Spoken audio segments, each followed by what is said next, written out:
नमस्कार, आप देख रहे हैं स्पेशल रिपोर्ट और आपके साथ में विजेंद्र सोलंकी। संविधान जो देश की आत्मा है और इस संविधान की आत्मा है बाबा साहब अंबेडकर का संघर्ष, उनकी सोच, उनका समर्पण। एक रचयिता जिन्होंने इतिहास रचा ताकि भविष्य में इतिहास जैसा अधिकारों का हनन ना हो। एक कानूनविद जिन्होंने नियम बनाए ताकि सभी समता और समानता पा सके। एक शिक्षाविद जिन्होंने समान शिक्षा का अधिकार मौलिक अधिकार बना दिया। और एक समाजसेवी जिन्होंने सामाजिक शोषण के खिलाफ जागरूकता की जंग छेड़ी और हथियार कलम को बनाया। एक दलित जो उस दौर में अछूत कहलाया, शोषित कहलाया, जिसे ना ऊंची जाति के घर पानी पीने का अधिकार, ना संस्कृत पढ़ने का हक, ना बराबरी का दर्जा, जिसके लिए आजादी के मायने सिर्फ समाज में बराबरी के अधिकार रहे, जो हर बंधन को तोड़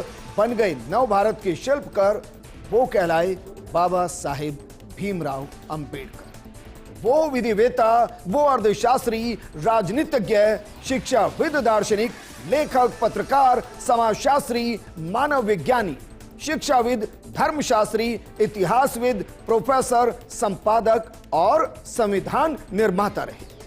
आज हम आपको उनके जीवन के वो पहलू बताने वाले हैं जो लगभग अनसुने हैं और जो हर किसी को सुनने और जानने जरूरी है, क्योंकि बाबा साहेब कहते थे, शिक्षा वो शेरनी का दूध है, जो पिएगा वो दहाड़ेगा। बाबा साहब आंबेडकर, आज का दिन पूरे देश के लिए और खास करके दलित, पीड़ित, वंचित, शोषित, उन सब के लिए बहुत महत्वपूर्ण दिवस है। उनके जीवन में तो दूसरी दिवाली होती है। दुनिया आज भी उनके अर्थशास्त्र, सामाजिक दर्शन और कानूनी ज्ञान का लोहा मानती है। उन्हें इसीलिए तो सिंबल ऑफ नॉलेज कहा जाता है।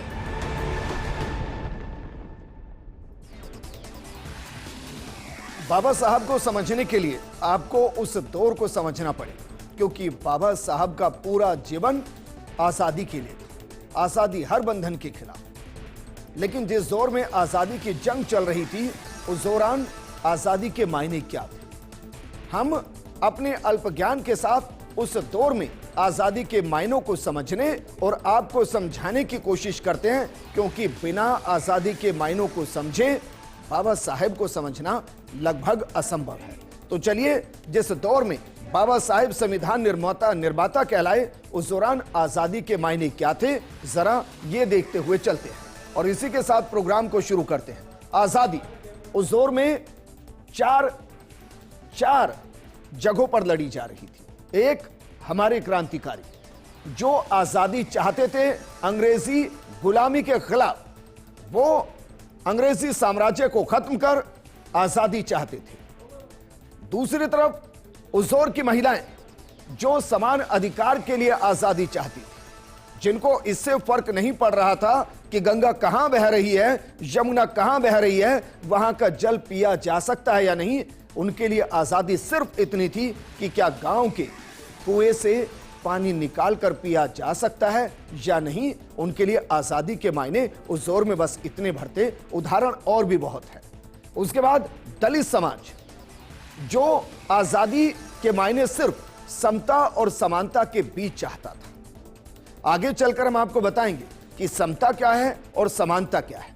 लेकिन एक वो दलित जो पानी नहीं पी सकता था ऊंची जाति के घर के मटके से, एक दलित जो संस्कृत नहीं पढ़ सकता था, एक दलित जिसे आंखें उठाकर बात करने का अधिकार नहीं था, एक दलित जो घोड़ी नहीं चढ़ सकता था, उसमें समता और समानता की विचारों को ही लाना, यह अपने आप में एक आजादी का मायना था जो उस दौर में महसूस किया जा रहा था। और इसके अलावा नेता जो उस वक्त सत्ता चाहते थे, सत्ता अंग्रेजों से लेकर अपने हाथ में, ताकि देश को चलाया जा सके।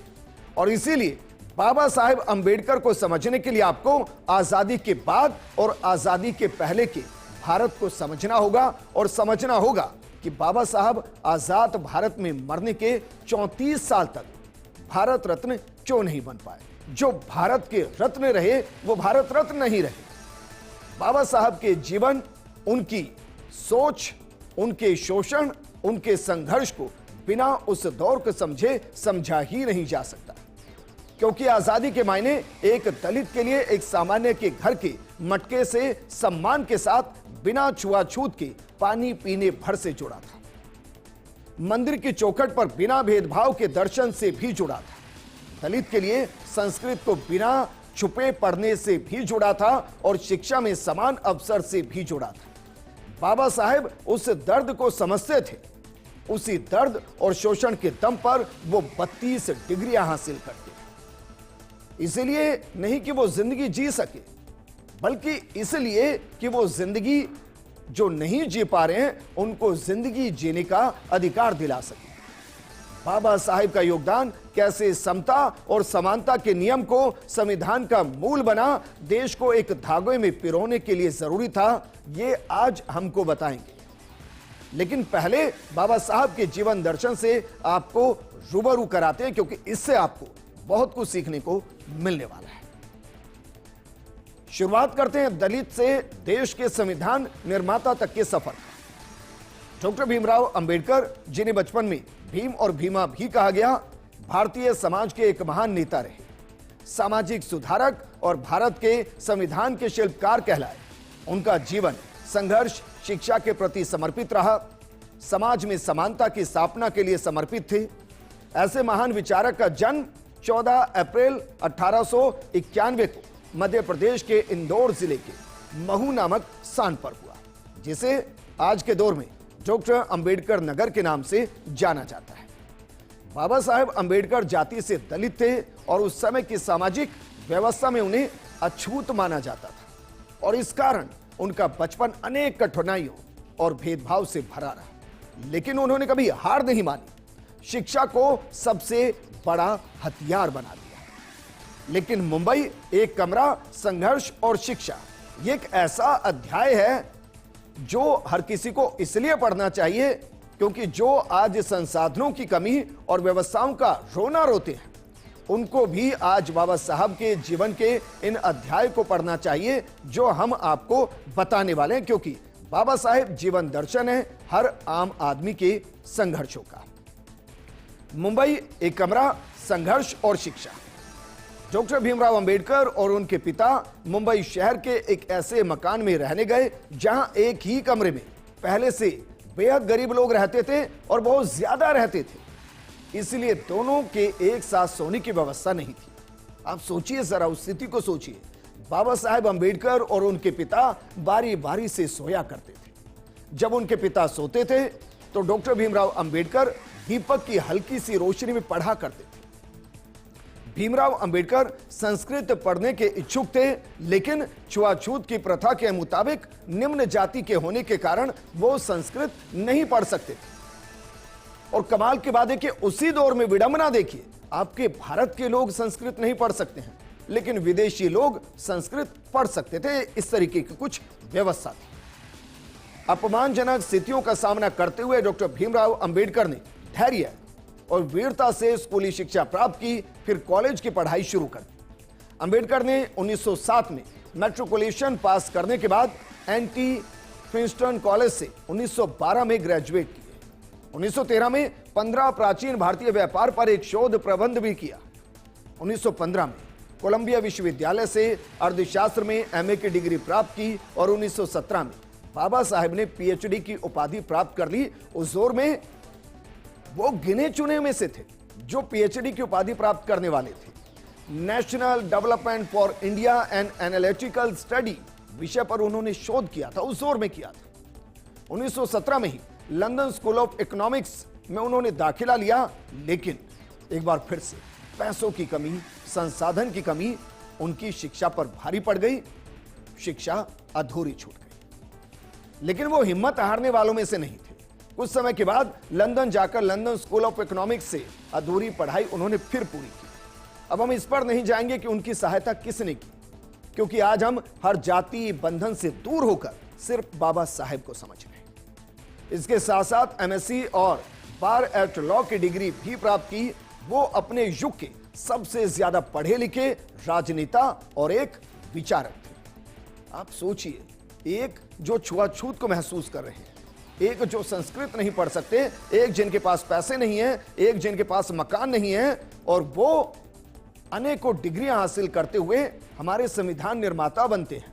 ये आज की पीढ़ी के लिए एक बहुत बड़ी सीख है। लेकिन अंबेडकर, अछूत और अधिकार, ये कैसे एक दूसरे के साथ जुड़े रहे और वो कैसे हमारे बाबा साहेब महसूस करते रहे?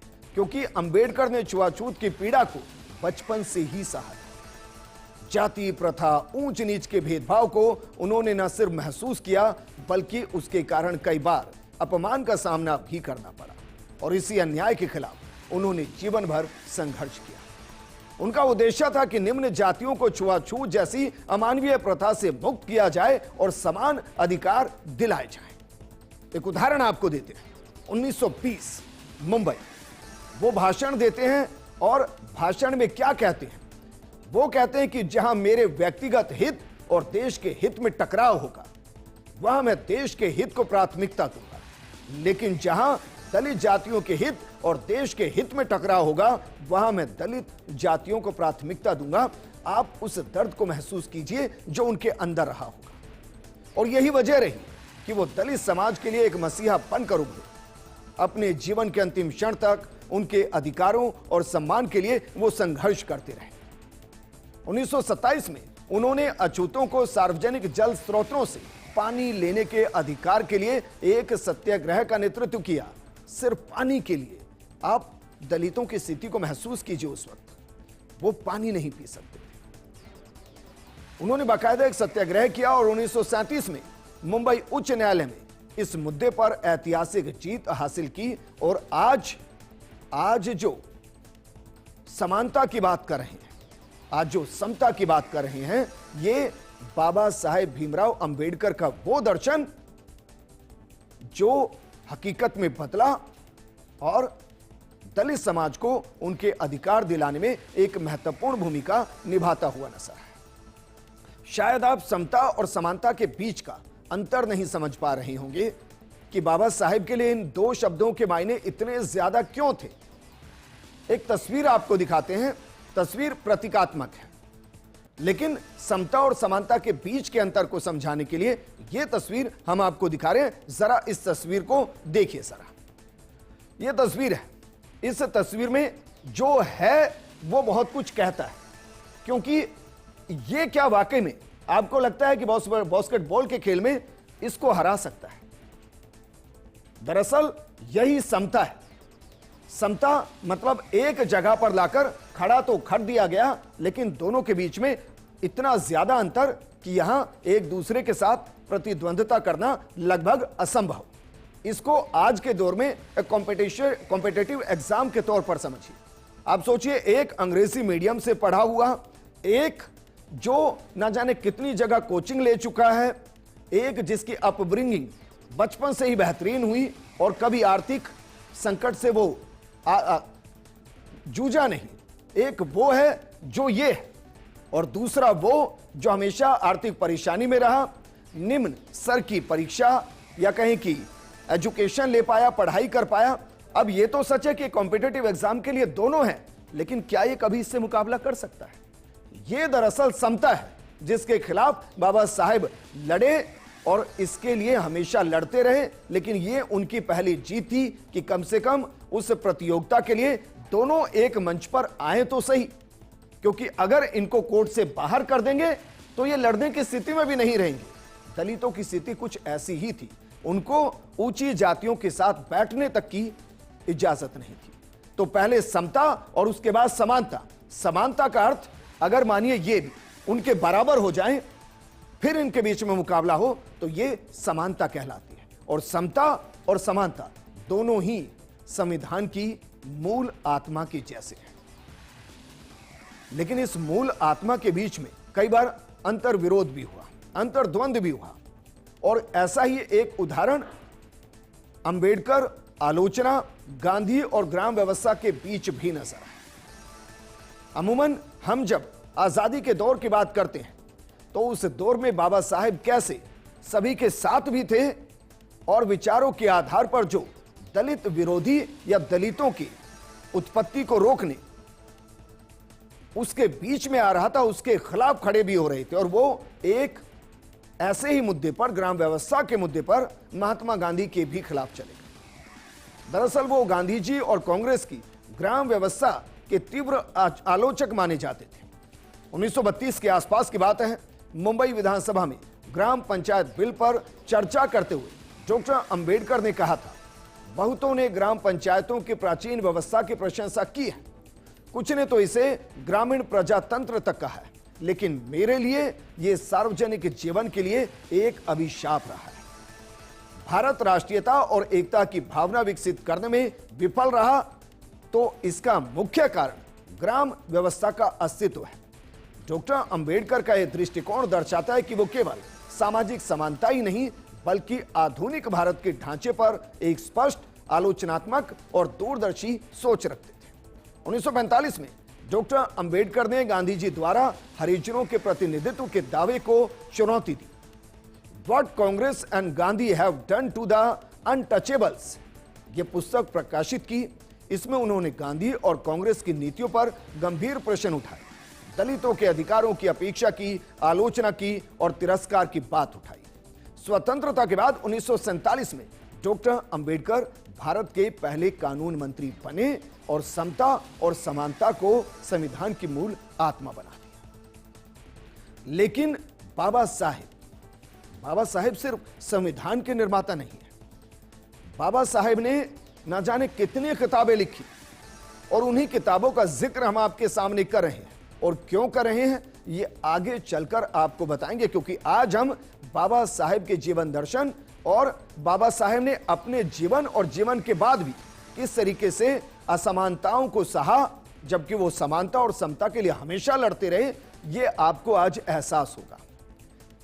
तो चलिए शुरू करते हैं बाबा साहेब, उनका साहित्य और उनकी रचनाओं के साथ। सबसे पहले भारत का राष्ट्रीय अंश, भारत में जातियां और उनका मशीनीकरण, उसके अलावा भारत में लघु कृषि और उनके उपचार मूल न्याय, ब्रिटिश भारत में साम्राज्यवादी वित्त का विकेंद्रीकरण, इसके अलावा रुपए की समस्या। इससे आगे जब हम बढ़ते हैं तो जरा देखिए उनकी जो किताबें हैं उसमें रुपए की समस्या, उद्भव और समाधान, इसके बाद ब्रिटिश भारत में प्रांतीय वित्त का अभ्युदय, बहिष्कृत भारत, जनता जाति विच्छेद, इसके अलावा संघ बनाम स्वतंत्रता, पाकिस्तान पर विचार, श्री गांधी एवं अछूतों की विमुक्ति, रानाडे, गांधी और जिन्ना, शूद्र कौन और कैसे, भगवान बुद्ध और बौद्ध धर्म, महाराष्ट्र भाषाई प्रांत। ये तमाम वो किताबें जिनका जिक्र है, लेकिन कहते हैं कि उन्होंने इससे बहुत ज्यादा किताबें लिखी और उनकी किताबें उस दौर में पब्लिश तक नहीं हो पा रही थी। और कहा यह भी जाता है कि उनकी बहुत सारी किताबें ऐसी हैं जो कभी पब्लिश ही नहीं हो पाई और जो अभी कहाँ है यह भी नहीं पता है, कि संग्रहालय में यह भी नहीं पता है, क्योंकि कभी उनके किताबों को, उनके साहित्य को संग्रहित करने की कोशिश ही नहीं की। और ये हम क्यों कह रहे हैं, इसको समझने के लिए एक आंकड़ा आपको दे रहे हैं, एक हकीकत आपको बता रहे हैं, जरा इसको समझिए। 3 महापुरुष हमारे देश के, या कहिए कि 3 रत्न जो आज के दौर में भारत रत्न है। एक राष्ट्रपिता है महात्मा गांधी, दूसरे पंडित जवाहरलाल नेहरू और तीसरे हमारे बाबा साहेब अंबेडकर।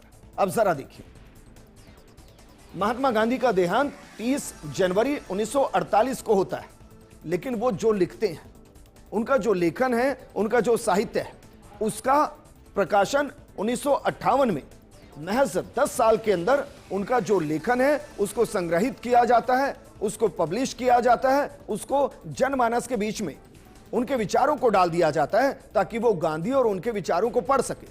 दूसरे हमारे पंडित नेहरू, देश के पहले प्रधानमंत्री, स्वतंत्रता सेनानी, उनका देहांत 27 मई 1964 को होता है। उनके याद में नेहरू मेमोरियल म्यूजियम स्थापित ही कर दिया जाता है और यह भी लगभग 10 सालों के अंदर ही कर दिया जाता है और उनके विचारों को भी जनता तक पहुंचाने के लिए बाकायदा उनके साहित्य को प्रकाशित किया जाता है और उसको जनमानस तक पहुंचाया जाता है। लेकिन अब आइए हमारे संविधान निर्माता, उस दौर के सबसे बड़े साहित्य, उस वक्त के सबसे बड़े लेखक, उस वक्त के सबसे बड़े शिक्षाविद, पंडित, माफ कीजिएगा, डॉक्टर भीमराव अंबेडकर। जरा देखिए, 6 दिसंबर 1956 वो दुनिया से जाते हैं, लेकिन डॉक्टर भीमराव अंबेडकर मेमोरियल संग्रहालय ये कब बनता है? 13 अप्रैल 2018 को। 2016 के अंदर इसकी नींव रखनी शुरू की जाती है और 2018 में बनकर यह पूरा होता है। अब जरा अंदाजा लगाइए कितने सालों तक, 60 सालों तक बाबा साहेब अपने संग्रहित साहित्य को जनमानस तक पहुंचाने, उनकी जीवनी को जनमानस तक पहुंचाने के लिए 60 साल लगते। ऐसा क्यों? कभी सोचा है किसी ने? और इन 60 सालों में बाबा साहिब का लिखा हुआ कितना चला गया होगा, कितना धूमिल हो चुका होगा, कितना खत्म हो चुका होगा और कितना विदेशों के अंदर होगा, क्या कभी किसी ने खोजने की कोशिश की? और ऐसा क्या हुआ कि हमारे राष्ट्रपिता महात्मा गांधी का लेखन 10 सालों में प्रकाशित होता है, हमारे पहले प्रधानमंत्री का लेखन, उसके लिए मेमोरियल म्यूजियम बनता है, लेकिन हमारे संविधान निर्माता को उसका इंतजार करना पड़ता है। यह हम इसलिए बता रहे हैं क्योंकि जो समता और समानता के लिए लड़े, जो दलितों के अधिकारों के लिए लड़े, उनकी मृत्यु के बाद भी क्या वाकई में उनके साथ इंसाफ हुआ? यह सवाल आपको करना है खुद से, क्योंकि बाबा साहेब हमेशा लड़ते रहे और वो सबको यही कहते रहे कि पढ़िए, क्योंकि शिक्षा वो शेरनी का दूध जो आपको दहाड़ने की ताकत देता है। अब जरा सोचिए, बाकियों को भी आप खंगालिएगा उस ओर कि किसके पास कितनी डिग्रियां थी। हम आपको बाबा साहेब की 32 डिग्रियां दिखा रहे हैं जो उन्होंने हासिल की, और ये डिग्रियां क्या हैं, जरा इस पर गौर फरमाइए, क्योंकि उस दौर में इतनी डिग्रियां किसी के पास नहीं थी। वो 9 भाषाओं को जानते थे, वो भी सभी धर्मों के अंदर की बारीकियों को समझते थे, उन्होंने अध्ययन किया हुआ था। उनके पास डिग्रियां थी बीए बॉम्बे यूनिवर्सिटी से, इसके अलावा एमए बॉम्बे यूनिवर्सिटी से, डीएससी यूनिवर्सिटी ऑफ लंदन से, एलएलडी यूनिवर्सिटी ऑफ लंदन से, डीएससी यूनिवर्सिटी ऑफ बॉम्बे से, एलएलडी यूनिवर्सिटी ऑफ बॉम्बे से, डीएससी नागपुर यूनिवर्सिटी से, एलएलडी नागपुर यूनिवर्सिटी से, इसके अलावा डीएससी पंजाब यूनिवर्सिटी से, LLD Punjab university, LLD Karnataka university, LLD Kerala university, और इसके अलावा जो यूनिवर्सिटीज हैं वो हम आपको ग्राफिक्स में दिखा रहे हैं। लेकिन जरा सोचिए, बाबा साहेब अंबेडकर जो सिर्फ पढ़ते रहे, हर वक्त पढ़ते रहे, कहते हैं कि वो जब अंतिम दौर में थे उस दौरान भी सिर्फ अध्ययन करते रहे, और जिस दिन वो दुनिया से गए उससे एक दिन पहले तक बाकायदा वो राज्यसभा भी गए, उसका हिस्सा भी बने, और जो लोग उनके वक्त में उस दौरान रहे वो सिर्फ ये कहते थे कि बाबा साहेब खाना भूल सकते थे, सोना भूल सकते थे, वो पढ़ना नहीं भूल सकते थे। और उन्होंने अपनी जिंदगी के 18 घंटे एक दिन सिर्फ अध्ययन में बिताए, क्योंकि वो इतना पढ़ना चाहते थे ताकि वो सब कुछ समझ सके। और इसलिए हम उनको भारत रत्न कहते हैं, वो भारत रत्न जो समता और समानता के जरिए, संविधान के जरिए दलितों को अधिकार दे गए। लेकिन कहानी सिर्फ इतनी भर नहीं, जो भारत के रत्न थे वो भारत रत्न क्यों नहीं हो पाए? यह सवाल 1990 तक पूछा जा रहा था।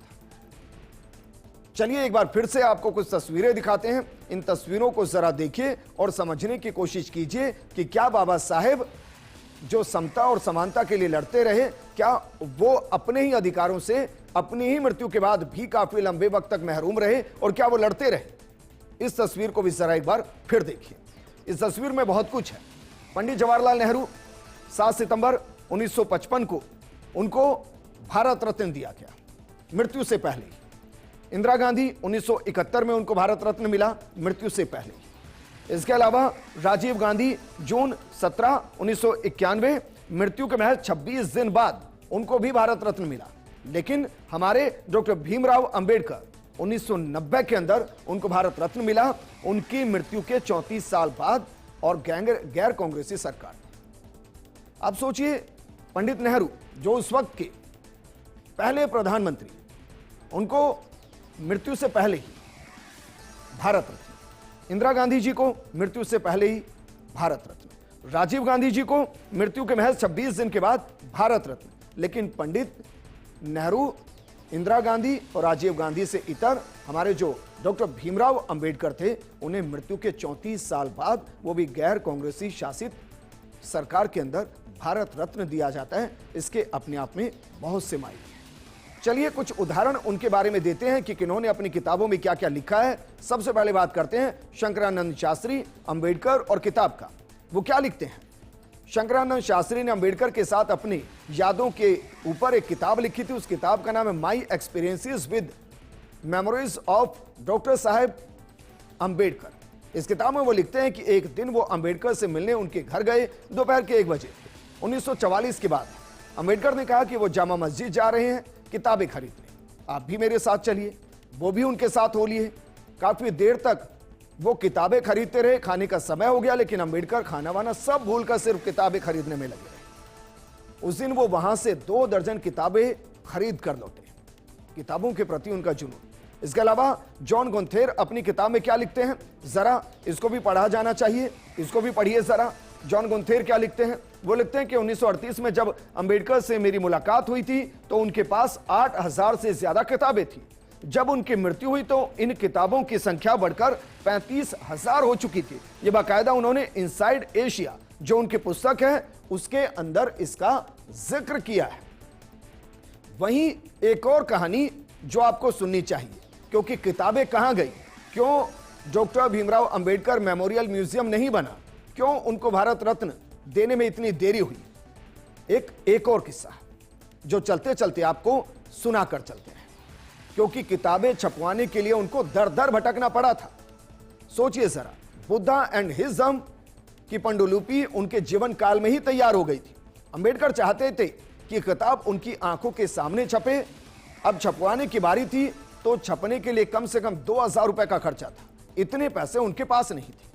उन्होंने किताब छापने के लिए दोराबजी ट्रस्ट को चिट्ठी लिखी। उनके द्वारा अनुरोध किया गया कि इस महत्वपूर्ण किताब के प्रकाशन का जिम्मा वो उठा ले। अंबेडकर ने टाटा इंडस्ट्रीज के चेयरमैन मसानी को कई खत लिखे। हर बार गोलमोल जवाब आए। वो ना किताब को छाप रहे थे, ना ही छापने से इनकार कर रहे थे। आखिरकार अंबेडकर ने बहुत खुलकर कह दिया कि आप साफ इनकार कर दे तो मैं अपना कटोरा लेकर किसी दूसरे के दरवाजे पर जाऊं।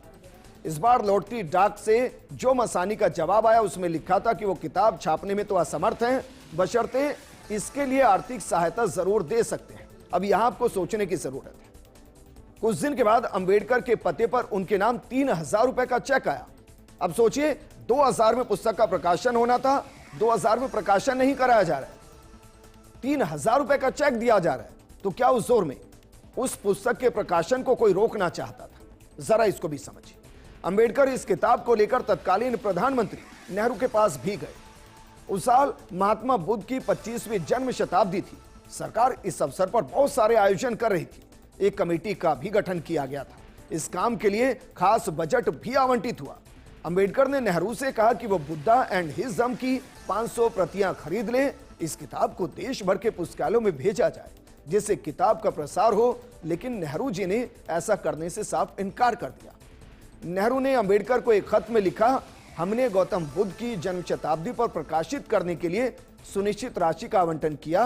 वो राशि तो खर्च हो चुकी है, अब उससे ज्यादा खर्च नहीं किया जा सकता। 1 साल बाद पीपुल्स एजुकेशन सोसाइटी ने अंबेडकर की उस किताब का प्रकाशन किया। यहां आपको बता दें कि यह वही सोसाइटी थी जो 1954 में खुद अंबेडकर साहब ने ही बनाई थी। इसके अलावा अंबेडकर साहब के अनमोल वचन, चलिए वैसे तो आप उनके बारे में जितना पढ़ेंगे उतना कम है, लेकिन मोटे तौर पर वो क्या सोचते थे? वो सोचते थे अगर हमें एक राष्ट्र, महान राष्ट्र बनाना है तो हमें पहले एक सुशासित राष्ट्र बनना होगा। मैं किसी समुदाय की प्रगति उस समाज में महिलाओं की स्थिति से नापता हूं। मनुष्य नश्वर है, जैसे ही विचार भी नश्वर है। एक विचार को प्रचार और बहस के जरिए जीवित रखा जा सकता है। संविधान केवल वकीलों का दस्तावेज नहीं, यह जीवन का एक वाहन है और इसकी आत्मा है सामाजिक न्याय। शिक्षित बनो, संगठित रहो और संघर्ष करते रहो। संविधान में मुझे जो अधिकार मिले हैं वो मुझे भारतीय संविधान ने दिए हैं। राजनीतिक अत्याचार की तुलना में सामाजिक अत्याचार ज्यादा क्रूर होता है। जिस इतिहास को भुला दिया जाता है वो खुद को फिर दोहराता है। जो झुकता है वो खड़ा भी हो सकता है, जो झुकता नहीं वो टूट जाता है। और अंत में एक सभ्य समाज की पहचान यह है कि वो अपने कमजोर वर्गों से कैसा व्यवहार करता है। और ये आज हम सब के बीच में सवाल कि बाबा साहेब जो जीते जी संघर्षों से लड़ते रहे, जो समता और समानता के लिए लड़ते रहे, सच्चाई यह है कि इतिहास के पन्ने बताते हैं कि उनकी मृत्यु के बाद भी वो अपने अधिकारों के लिए लगातार लड़ते रहे और आज भी समाज अधिकारों के लिए लड़ रहा है। तो बाबा साहेब भीमराव अंबेडकर, उनको अगर आपको दिल में रखना है तो उनके समाज, संविधान, संघर्ष और समर्पण को हमेशा याद रखना होगा। नमस्कार। बाबा साहब आम्बेडकर, आज का दिन पूरे देश के लिए और खास करके दलित, पीड़ित, वंचित, शोषित उन सब के लिए बहुत महत्वपूर्ण दिवस है। उनके जीवन में तो दूसरी दिवाली होती है। दुनिया आज भी उनके अर्थशास्त्र, सामाजिक दर्शन और कानूनी ज्ञान का लोहा मानती है। उन्हें इसीलिए तो सिंबल ऑफ नॉलेज कहा जाता है।